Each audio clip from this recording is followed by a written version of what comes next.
तर ज्याची शिवसैनिकांना प्रतीक्षा असते त्या दसरा मेळाव्याचं मैदान ठरलंय।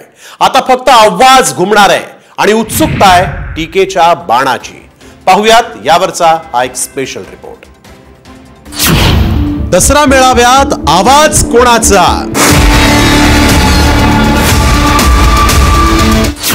ठाकरेंची तोफ शिवाजी पार्कात धडाडणार,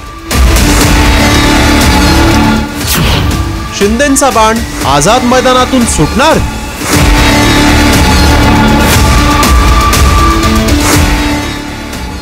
विचारांचं सोनं लुटण्यासाठी यंदा शिवसैनिक सज्ज झाले। शिवसेना आणि दसरा याचं अनेक दशकांपासूनचं नातं। यंदा शिवाजी पार्कात 58वा दसरा मेळावा उद्धव ठाकरे घेणार आहेत, तर शिंदेंच्या शिवसेनेचा तिसरा दसरा मेळावा यंदा आझाद मैदानात होण्याची शक्यता आहे। शिवसेना आणि दसरा मेळावा हे अनोखं समीकरण गेल्या अनेक दशकांपासून उभ्या देशानं पाहिलं। यंदा उद्धव ठाकरेंनी मागील घटनांमधून बोध घेत 8 महिन्यांपूर्वीच शिवाजी पार्कसाठी अर्ज करून ठेवल्यानं त्यांना शिवाजी पार्कचं मैदान मिळण्याचा मार्ग मोकळा झाला।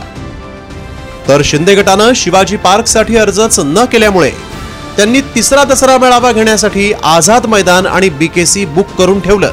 त्यामुळे यंदा शिंदे आपला तिसरा दसरा मेळावा हा आझाद मैदानात घेतील अशी शक्यता असल्याचं दिसतंय। पूर्वी एक दसरा मेळावा व्हायचा, मग हळूहळू मनसेचा मेळावा व्हायला लागला, मग मुंडे साहेबांनी एक मेळावा सुरू केला, मग जानकर पण वेगळ्या ठिकाणी जमायला लागले। मला वाटतं अनेक लोक मेळावा घेतात, जर त्याच्यात अजून एका मेळावा झाला तर बिघडलं कुठे? सण आहे, ज्याला त्याला साजरा करायचा अधिकार आहे, त्यावर आपण आक्षेप घ्यायचं काहीच कारण नाही। शिवाजी पार्कवर हो, आझाद मैदानावर हो, लोकांना आमची भूमिका कळालेली आहे।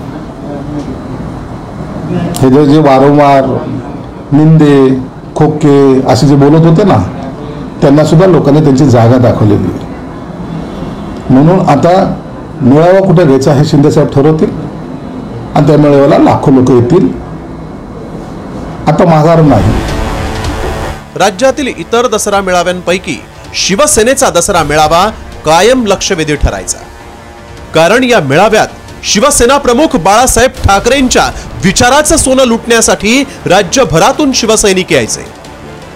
परंतु 2022ला शिवसेना फुटली आणि या दसरा मेळाव्याचंही विभाजन झालं। सध्याच्या राजकीय संघर्षात विधानसभा निवडणुकीच्या तोंडावर होत असलेले दसरा मेळावे महत्त्वाचे आहेत। विधानसभा निवडणुकीच्या पार्श्वभूमीवर या मेळाव्यातून खरंच विचारांचं सोनं वाटण्यात येतं की फक्त एकमेकांवर टीका टिप्पणी होते, हे पाहणं देखील तितकंच महत्त्वाचं ठरणार आहे। ब्युरो रिपोर्ट, साम टीव्ही न्यूज।